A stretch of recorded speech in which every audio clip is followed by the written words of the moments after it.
Well, this is the fourth annual conference that we've had, and the idea each year has been to raise awareness, tackle some of the stigma associated with both mental health and suicide, and also by doing so support people who are bereaved by suicide or have been otherwise touched by suicide, professionals, community members, people who provide services, and also people who are themselves experiencing suicidal thoughts who have had. So it's as inclusive an event as we can make.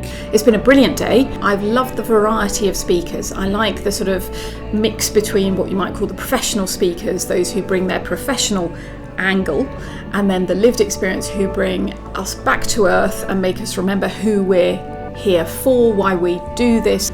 It is absolutely excellent. There's a lot of different professionals here from all different backgrounds, all different experiences, and that mixture of people, mixture of professionals is really important. Lived experience is the answer, as far as I'm concerned, around mental health, around suicide prevention. We can write reports, we can write case studies, we can provide stats and charts and strategies, but until we hear the stories of those who have been most affected by suicide, we can't make a difference. So I've had some real lows where I felt down, and the first time that suicide sort of went through my mind was when I was 15. Bipolar is what manic depression is commonly known as, and it kind of helped me to identify why I'd had like real low lows where I was feeling just like I couldn't get out of bed, I couldn't move, and then obviously the highs that go along with that are the complete polar opposite. So it's a condition that I've had to deal with from the age of 6. But that was a day, like I say, that sort of defined the rest of my life, really. Yeah, I developed complex grief disorder as well, basically because I never dealt with the loss of it. Hi, my name's Kev. I run a not-for-profit social enterprise called Inspired Youth. I was personally affected by suicide when I was 15. It's almost 25 years now since my brother took his own life. And today I've really been talking about the impact of suicide and how long it lasts, and ideas around people who feel so depressed and low they think they're doing the world a favour by not being there anymore, that somehow the world will be better off, but in actual fact it leaves a massive hole in the lives of those that are left behind, and that's a scar that never really heals. Why did he have to go? When he knew I loved him so, my lovely boy in heaven above, I send him all my earthly love. One day we'll be together again, my sons united without the pain. Love for them was all I had. There's 5 reasons why I'll stand here and talk about quite a sensitive subject and be quite honest. First reason is to eradicate stigma and to hopefully make people talk openly about mental health. It isn't just about biology, it is about the factors that surround us, the pressures that we get from everyday life. And so I wanted the audience to understand about the very specific pressures that 21st century young people feel.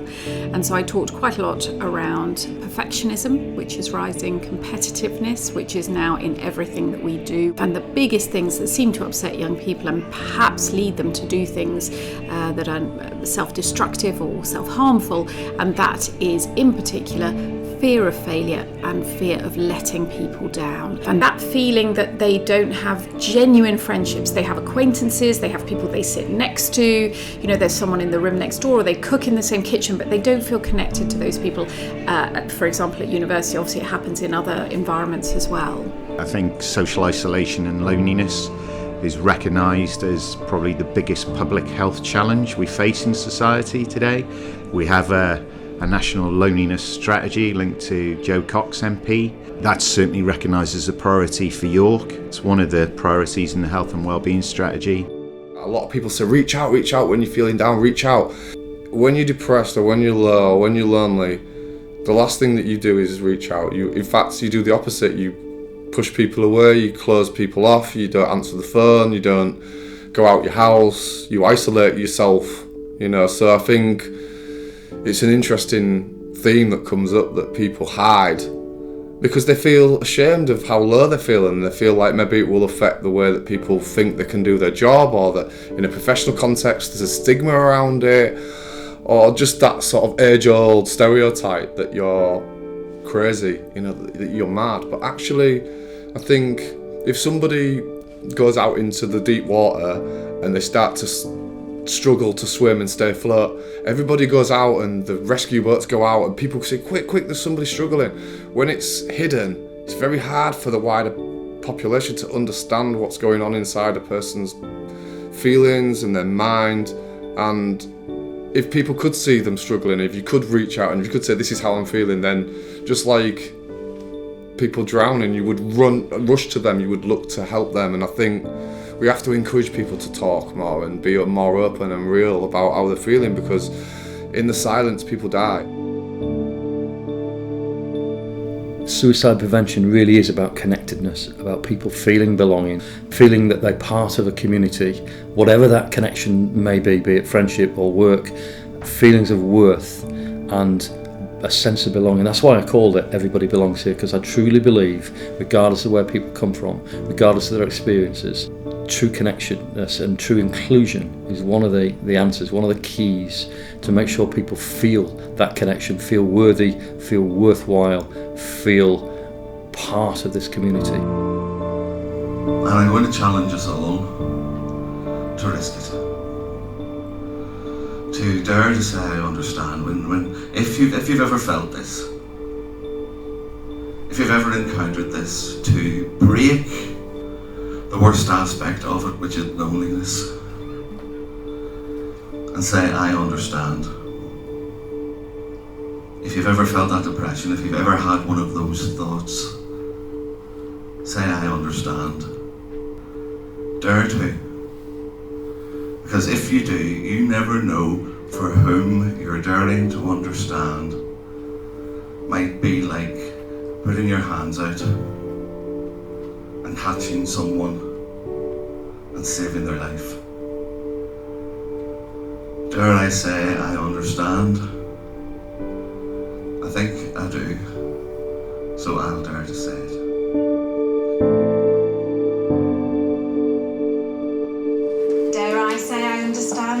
I absolutely dare say I understand. I was bereaved by suicide at the age of 14. My brother was 15 when he took his own life. And there was nothing for us. And I don't say that with any bitterness whatsoever. But 38 years ago, there was absolutely nothing for anybody to look after us. We had no idea what we were experiencing. We had no idea really what we were going through. And we had some really challenging moments.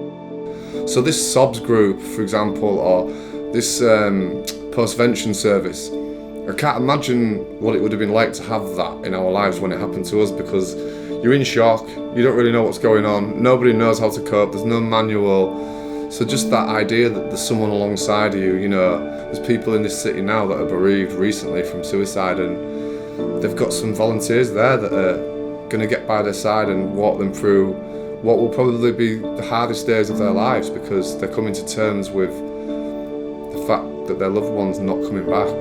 We are a group of volunteers that will help people progress through a traumatic experience, and that can be any kind of trauma to their lives. But what we also do is we look after people that are bereaved by suicide. We will walk alongside you until you are ready to let go of our hand. And that's what we want to do, is just give people a little bit of strength as they're going through what is a really traumatic experience. Our local area coordinators are place-based, out in communities, deeply embedded, walking alongside some of our sort of more vulnerable members of society and supporting them to connect, grow their social networks and relationships, so we build more personal, family and community resilience.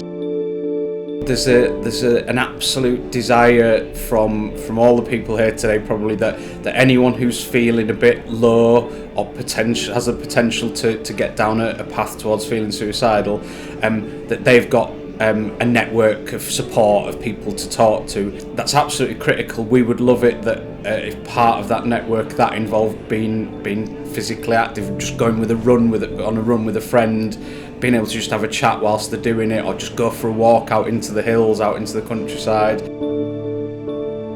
Me and Jack and a couple of friends sort of set up Yorkie Dads, a safe space for dads to open up and air concerns that I was having, and not feeling like I had a place to do that. The opening up and really bearing their soul and talking, and the peer support has been fantastic. And I suppose our role, what's important about our role, is encourage that and say it's all right to talk about it. Partnership working is the only way, and it must be true, effective partnership working, and bringing those services together with people who provide a lived experience input to help allow them to hear their stories away from the work context is really powerful.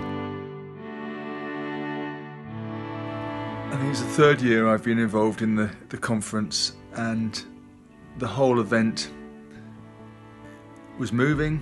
It's particularly useful and insightful to listen to people with lived experience and the impact of that experience on them, their families, and their friends. So gorgeous to see a room packed out with people, and people standing at the front of this room, sharing their stories, really sharing their vulnerabilities, and it's just phenomenal watching these men, a lot of men today, stepping up there and genuinely being really vulnerable, but really strong at the same time.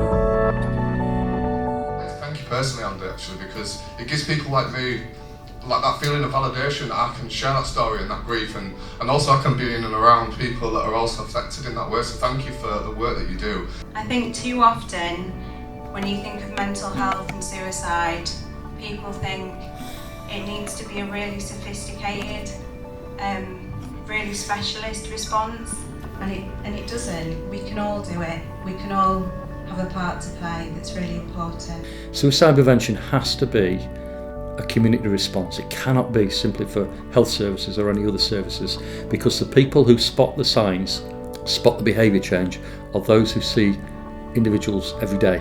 We deliver training. Safe Talk training is early alert suicide prevention training, and the Assist applied suicide intervention skills training recognises that people put those signs up, those fronts. They are different to how they actually are.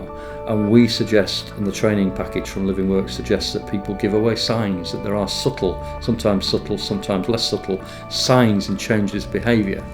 And if we are more connected with people, if we are more interested and more nosy and more caring, then we will spot those signs more easily.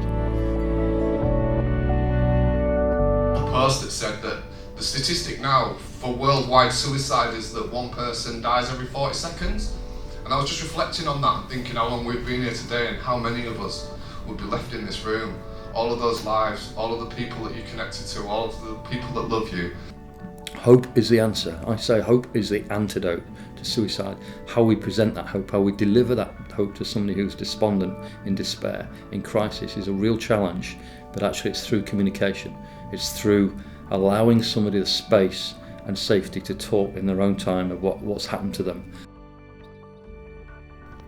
I think what I enjoyed most about the conference this year that we held in York on suicide prevention and suicide postvention was the sense of community that we've developed over the years. We have experts by experience, we have community groups, we have organisations, and we all know together that we can make a difference now. And that's in no small part to Andy Chapman and his team in York, who I think are doing fantastic work. And I believe the conference makes a difference. It focuses minds and it helps inform what we need to do in the future and learn the lessons from the past. We sort of live in a high pressurised society, but the sort of power of humility, connection, compassion came across from both, and a little bit around accepting that we should all be given a bit more permission to operate in that way and conduct ourselves in a way that is a little bit more values based, that reaches out to one another and communities. A little bit more love and care, I would say, has come across very strongly, which I would definitely agree with. That's strong enough to rescue us from self-destruct. You don't think so, but we're all the same. We will continue with the work.